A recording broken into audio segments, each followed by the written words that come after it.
আসসালামু আলাইকুম guys, welcome back to my channel. বরাবর মতো আজকেও আমি নতুন আরও একটি সি টিউটোরিয়াল নিয়ে আপনাদের সামনে চলে এসেছি। তো আজকে আমি আমার টিউটোরিয়ালে যা দেখাবো, যে প্রোগ্রামটি দেখাবো তা হচ্ছে কিভাবে আপনারা দুইটি নাম্বার রিড করবেন স্ক্যানএফ এর মতো, যেভাবে বললাম যে কিবোর্ডের থেকে আপনারা ইনপুট দিবেন এবং কম্পিউটার এবং আপনাদেরই দেওয়া লজিকের মাধ্যমে হচ্ছে আপনার কম্পিউটারে সেই ক্যালকুলেশনটা করে আপনাদেরকে রেজাল্টটা আউটপুট হিসেবে দেখাবে। তো গত ক্লাসে তো আমরা যোগ বিয়োগ গুণ ভাগ দেখেছি, কিন্তু সেটা ছিল যে আমরা ইনপুট দিয়েছিলাম, সেটা আউটপুট হিসেবে দেখিয়েছে, কিন্তু কম্পিউটার নিজের থেকে কোনো ইনপুট চায়নি। বাট আজকে হচ্ছে স্ক্যানএফ এর মতো স্ক্যানএফ দিয়ে হচ্ছে দুইটি নাম্বার চাবে, দুইটি তিনটি আপনাদের যতগুলো ইচ্ছা ততগুলো অ্যাকচুয়ালি চাবে। চাওয়ার পরে হচ্ছে সে সেগুলোর যোগ বিয়োগ গুণ ভাগ এভারেজ এগুলো করতে পারবে। তো চলুন দেরি না করে শুরু করা যাক। আর যারা চ্যানেলটিতে নতুন তারা অবশ্যই এখনই সাবস্ক্রাইব বাটনটিতে প্রেস করেন এবং পাশে দেওয়া বেল আইকনটিতে প্রেস করেন। তো চলুন দেরি না করে শুরু করা যাক। তো শুরুতে হচ্ছে আমি কোড বক্সটি ওপেন করবো।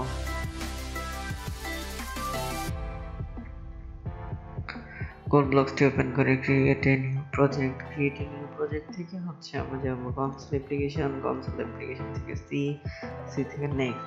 তো আজকে আমরা শিখবো হচ্ছে রিড নাম্বারস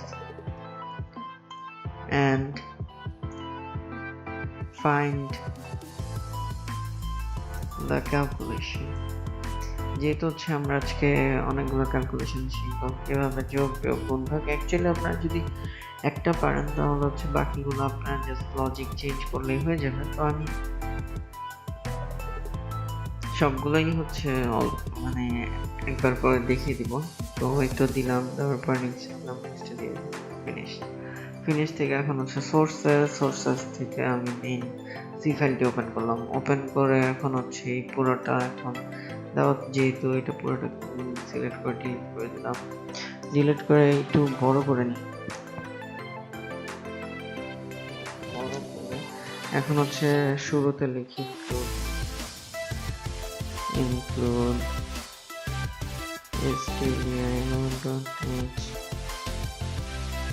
তারপর হচ্ছে include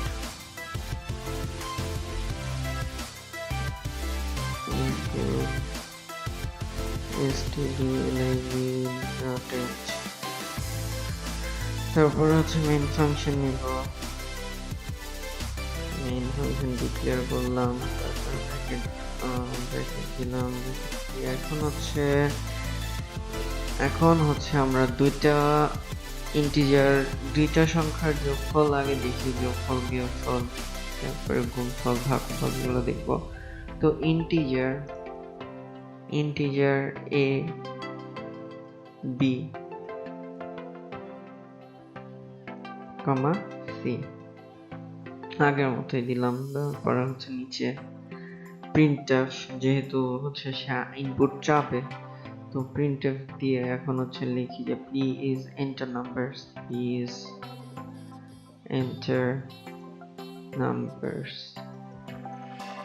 নাম্বারস, তারপর একটা ব্যাকস্ল্যাশ দিয়ে দিলাম, পর লাইনে চলে গিয়ে সেমিকোলন দিলাম, পর লাইন।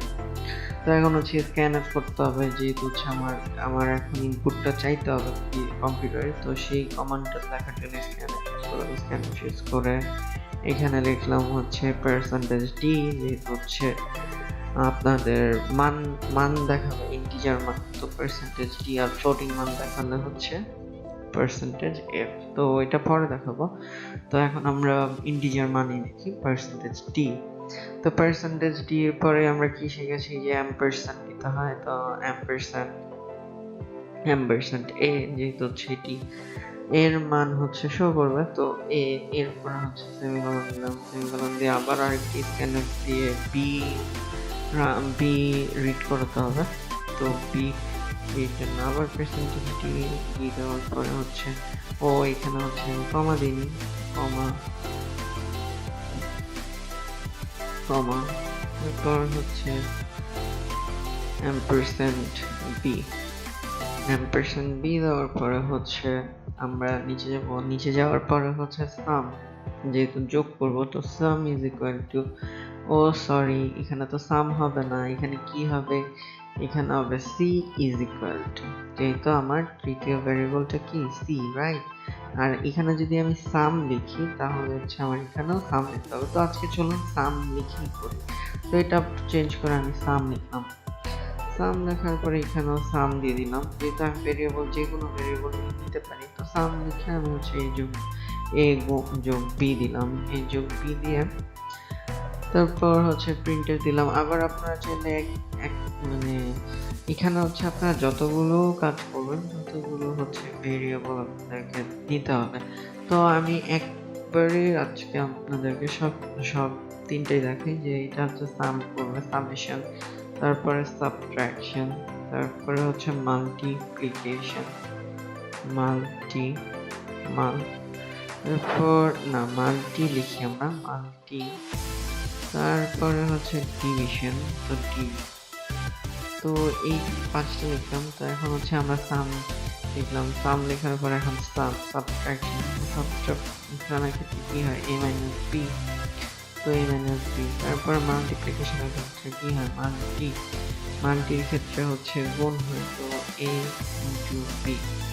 এখানে কিন্তু আমরা কোনো মান দিইনি, কারণ আমরা এখানে স্ক্যানারের মাধ্যমে হচ্ছে মানগুলো যাতে কম্পিউটার রিড করে, মানে আমরা এখানে কিবোর্ড থেকে ইনপুট দিলে কম্পিউটার সেটা রিড করবে, সেজন্য হচ্ছে আমরা কোনো মান দিই। তো আর ডিভিশনের ক্ষেত্রে খেয়াল রাখবেন যে এইখানে যে ভেরিয়েবলগুলো লিখেছেন ঠিক এখানে কিন্তু ঠিক সেম ভাবে লিখতে হবে, হ্যাঁ। এখানে যদি অন্যভাবে লেখেন, যেমন এই ডিটা যদি বড় হাতের দেন তাহলে হচ্ছে এই নোট দিতে হবে, এটা আমি দেখাবো একটু পরে। তো a ডিভাইডেড বাই b, তারপর সেমিকোলন, তারপর এখন কি এইগুলো তো লজিক দিলেন যে সে এইগুলা রিড করার পরে হচ্ছে সেই যোগ করবে, তারপর বিয়োগ করবে, গুণ করবে, ভাগ করবে, রাইট। এখন কি করব, এখন তো প্রিন্টএফ দিতে হবে, তাই না? প্রিন্টএফ দিয়ে হচ্ছে আমাদের মানটা দেখতে হবে। তো প্রিন্টএফ দেওয়ার পরে প্রিন্টএফ, তাহলে এখানে লিখতে পারি যে the sum is percentage d backslash n। পরের লাইনে চলে গেল, পরের লাইনে চলে যাওয়ার পরে একটা স্পেস দিয়ে আমরা লিখলাম the sum is, যেহেতু আমরা তিনটা একসাথে দেখবো, the sum is percentage d, আবার backslash n, তারপরে কি করবেন the multi is percentage d, তারপরে আবার একটা লাইন আসবে, তারপরে কি করবে সে, তারপরে হচ্ছে সে করবে হচ্ছে the div is percentage d, তারপরে কি, তারপরে হচ্ছে স্ল্যাশ n। আর এইখানে আমরা কি শো করবো, এখানে হচ্ছে আমাদেরকে লিখতে হবে এই যে প্রত্যেকটা যা যা ব্যাক করবে, যা যা স্টোর করবে, অ্যাকচুয়ালি আমাদেরকে যা দেখাবে ইনপুট হিসেবে, তাহলে সাম, তারপরে কি লিখতে হবে সাব, তারপরে কি লিখতে হবে মাল্টি, তারপরে কি লিখতে হবে, তারপরে লিখতে হবে যেহেতু ডিভিশন, তারপরে হচ্ছে ফাইনালি সেমিকোলন দিয়ে রিটার্ন দেখলাম, যেহেতু এরপর আমাদের কোনো রিটার্ন নেই, রিটার্ন ভ্যালু নেই, তো রিটার্ন 0, তারপর সেমিকোলন। তো আপাতত এখন পর্যন্ত কোনো ভুল শো করছে না আমার চোখেও, তো দেখি বিল্ড করি 0 ওয়ার্নিং। তো এখন রান করে দেখি, তো এই যে দেখুন এখানে কি যাচ্ছে, এখানে হচ্ছে প্লিজ এন্টার নাম্বারস আছে দুটা, তো আমি হচ্ছে 3 দিলাম, 3 দিয়ে এন্টার দিলাম, আরেকটা নাম্বার দিলাম 2, এখন হচ্ছে এন্টার দিই, এই যে দেখুন এখন একবারে সে যোগ বিয়োগ গুণ ভাগ দেখে নিচ্ছে। the sum is 5, যেহেতু 3 আর যোগ 2 করলে 5, রাইট। তারপরে 3 থেকে 2 বাদ দিলে কত হয় 1, এই যে the sum is 1, যেহেতু বিয়োগ করেছি। তারপর মাল্টিপ্লিকেশনের ক্ষেত্রে 3 ইন্টু 2 করলে কত হয় 6, তাহলে কত 6 দেখাইলো। তারপর ডিভিশন a ভাগ b, মানে হচ্ছে 3 কে 2 দ্বারা ভাগ, তো এখানে হচ্ছে আমরা কি বলেছিলাম ভাগশেষে 1 থেকে ভাগফলও 1 হয়, তো ভাগফলটা দেখালো 1, তারপর কি ফাইনালি সে একটি স্পেস রাখলো, স্পেস রেখে সে রিটার্ন 0 করে প্রোগ্রামটি শেষ করে দিল। তো এই ছিল একটি খুবই সহজ একটি প্রোগ্রাম, খুবই সহজ, আপনারা খুব পারবেন ইনশাআল্লাহ। এটা খুবই সহজ একটি প্রোগ্রাম। তো আশা করি আপনাদের আজকের এই প্রোগ্রামটি ভালো লেগেছে, এবং যদি ভালো লেগে থাকে অবশ্যই লাইক এবং কমেন্ট করবেন, পাশাপাশি শেয়ার করবেন এবং আমার চ্যানেলটিকে অবশ্যই সাবস্ক্রাইব করবেন। তো আজ এই পর্যন্তই, ভালো থাকবেন, সুস্থ থাকবেন। আসসালামু আলাইকুম ওয়া রাহমাতুল্লাহি ওয়া বারাকাতুহু।